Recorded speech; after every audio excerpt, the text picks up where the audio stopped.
রাতে ঘুমানোর সময় ভেবে রাখছি সকালবেলা ঘুমে থেকে উঠেই তো একটু আলু দিয়ে হচ্ছে ঝোল ঝোল করে আর কি গরুর মাংস রান্না করব, তো যেই ভাবনা চিন্তা সেই কাজ।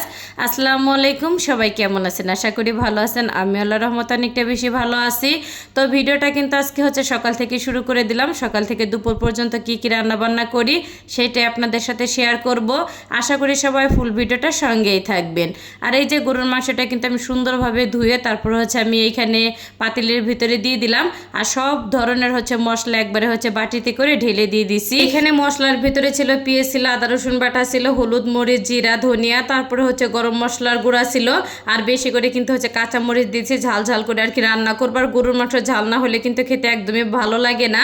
আর এই যে কিছুটা তেল দিলাম, স্বাদ মতো নুন দিয়ে সুন্দর করে হচ্ছে চামিচ দিয়ে নেড়ে চেড়ে ঢাকনা দিয়ে ঢেকে কিন্তু হচ্ছে মাংসটা আমি রান্না করে নিছি আর কি, কষিয়ে নিছি। কষানোর পরে কিন্তু এখানে হচ্ছে কেটে ধুয়ে রাখা আর কি আলুটা দিয়ে দিলাম, আর পাশে চুলায় কিন্তু হচ্ছে গরম পানিটাও করে রাখছিলাম, সেই গরম পানিটা দিয়ে মাংসটা হচ্ছে রান্না হওয়া পর্যন্ত আর কি অপেক্ষা করবো। তো আজকের মাংসটা কিন্তু সিনার মাংস ছিল, আর ফ্রাই প্যানে হচ্ছে মাংসটা রান্না করলে অনেক সুন্দর হচ্ছে সেদ্ধ হয়, তো খেতে কিন্তু হচ্ছে বেশ মজা লাগে।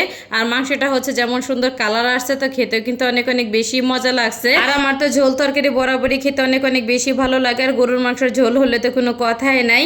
হ্যাঁ, যাই হোক, তো রান্না বান্না করার পরে খাওয়া দাওয়া করছে, অনেকক্ষণ হচ্ছে রেস্ট নিয়ে যে দুপুরে হচ্ছে রান্না বান্না শুরু করে দিলাম আমি।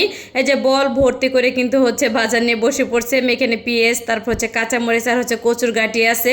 তো বেশ কয়েকদিন যাবত হচ্ছে কচুর গাঁটি দিয়ে পাঙ্গাস মাছ রান্না করা হয় না, তো ভাবলাম আজকে হচ্ছে কচুর গাঁটি দিয়ে তো পাঙ্গাস মাছ রান্না করে ফেলি। আর কচুর গাঁটিটা এত ভালো ছিল কি আর বলবো। যাই হোক, তো কচুর গাঁটিগুলি কিন্তু হচ্ছে আলুর মতন আর কি একটু বড় বড় ডোম ডোম করে হচ্ছে কেটে তারপরে আমি সেদ্ধ করে নেব। আর হচ্ছে আমি আঙ্গুল দিয়ে হচ্ছে আলু বা হচ্ছে কচুর গাঁটি সেদ্ধ করে ছুললে আমার অনেকটা আর কি সমস্যা হয়, এর জন্য আর কি আমি বটি দিয়ে ছিলে তারপরে আর কি সেদ্ধ করতে বসিয়ে দেই। আর এই যে আমার ময়না পাখিটা হচ্ছে আমার সবজি কাটার সময় আর কি আমার কাছে এসে সুন্দর করে বসে থাকবে, যেহেতু সামনে হচ্ছে ক্যামেরা আর কি আছে। আর এখানে কিন্তু গাঁটিটা সুন্দরভাবে আমি ধুয়ে টুয়ে তারপর হচ্ছে পানির ভিতরে দিয়ে দিলাম। আর এখানে তেলটা গরম হয়ে আসলে তারপর হচ্ছে এক এক করে মাছটা দিয়ে দিব। তো অনেকদিন পরে হচ্ছে পাঙ্গাস মাছ আর কি খাওয়া হইতেছে, আর পাঙ্গাস মাছ তো আমাদের অনেক অনেক পছন্দের একটা মাছ।